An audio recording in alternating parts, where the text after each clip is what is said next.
What's up, everybody? Derek Anderson, the DA. And yeah, this particular article right here kind of highlights, once again, the things that we've been talking about when it comes to the storytelling that's coming out of Disney, Lucasfilm in particular, but also Marvel and others, okay, where they're putting the agenda and they're putting the message ahead of the story, ahead of everything, okay?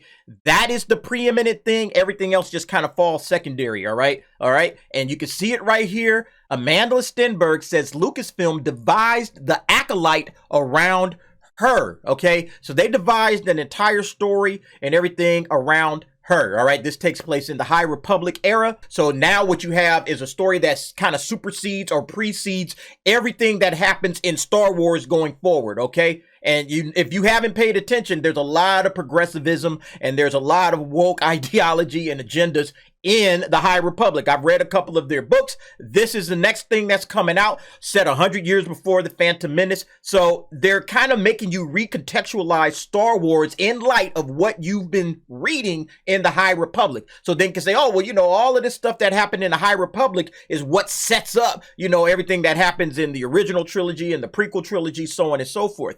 And that's kind of the problem people have with it, is that it's pushing an agenda in instead of just telling the stories. This is no different. As I've been saying, this is not about the fans, okay? This is not about the entertainment value. This is not about the story, all right? This stuff is about checking boxes, okay? Amandla Stenberg is a queer black woman. This is about checking the boxes. This is about ESG. They have DEI standards that they need to adhere to. So that's why this type of stuff comes out, and the art and the storytelling and everything that surrounds it suffers because of it. And I know what you guys are thinking. Hey, DA, I thought you wanted original black characters, that you didn't want to race swap anybody. I thought this was about having original black characters. Yes, but not at the expense of the story, and not for the mere sake of just having a black character out there, okay? That's not what I'm looking for, because at that point, you're just the token, okay? Box checked. That's it. If she got cast out of just a general casting call, that's fine. Yeah, go for it, all right? But as you can see with this particular article, and this is on superherohype.com,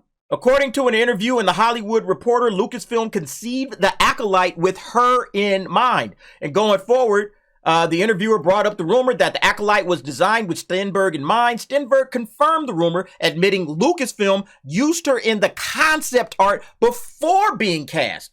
So, you know, this is pretty much telling you right here, okay, that this was about the agenda. Okay, this was the agenda of highlighting a queer black woman in a major franchise, a major IP. And once you start off with the agenda or the social messaging before you get to anything else, all right, you've already screwed the story up. You've already lost. I just got through discussing that on a previous video, which I will link above, all right, that you have to start with the story. You have to start with entertainment. You have to start with that. And then from there, you can kind of craft characters. You can create a story that makes sense. And then if all of this agenda and message wants to come out of that in an organic sort of way, it will, all right? But you don't sacrifice the story for your agenda. And again, this is just another example of Lucasfilm doing exactly that. And then they're going to scratch their heads wondering why nobody likes the story. Yeah, that's how it happened, Stenberg said. It was a very astounding moment for me. She can't say much about the show, lets it slip that it's going to be different from the human-centric Andor because it's going to have aliens in it. Yeah, whatever. You know, Acolyte is created by Leslie Hayland, a Russian doll, which will take place approximately 100 years before the events of Phantom Menace. Again, like I'm saying, they're using the High Republic to kind of stamp out everything that you think Star Wars is, okay? If you're following along with Star Wars, you're going to have to view all of these events, okay, from the prequels to the original trilogy and so on. You're going to have to all view that in light of the High Republic era, all right? And the High Republic era is just full of progressivism, okay? It's super woke, and that's just the way they want it to be, all right? And so you can see where Lucasfilm is headed with this stuff.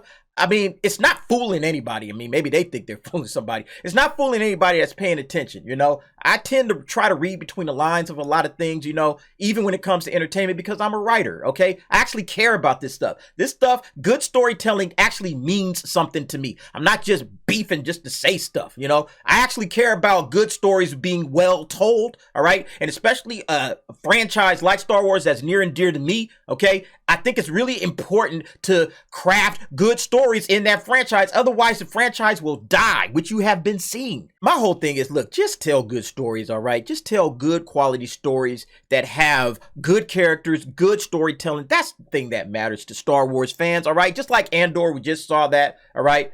People will argue, oh, well, there's some little progressive ideas there, here and there in Andor. Yeah, but it doesn't dominate the narrative. It's really just about the rebels and what's going on with them. And you're really not getting hit over the head with all of this ideology and messaging and everything. There's snippets of it. It's sprinkled here and there, okay? But it doesn't just dominate the narrative. And that's what Star Wars is continually doing every time they start off with stuff like this. Yeah, we wrote the entire story with this particular person in mind, and she happens to be queer and black. Nobody's fooled by this stuff, okay? At least not me. But anyway, folks, maybe I'm off base. Maybe I'm wrong about this, But this is the way I'm reading it, and just based on everything that we've seen from Lucasfilm and from Disney overall over the past 5 years. I mean, this is exactly where I think this is going. But you guys let me know. Go ahead, drop down, give me your thoughts and your opinions in the comments below.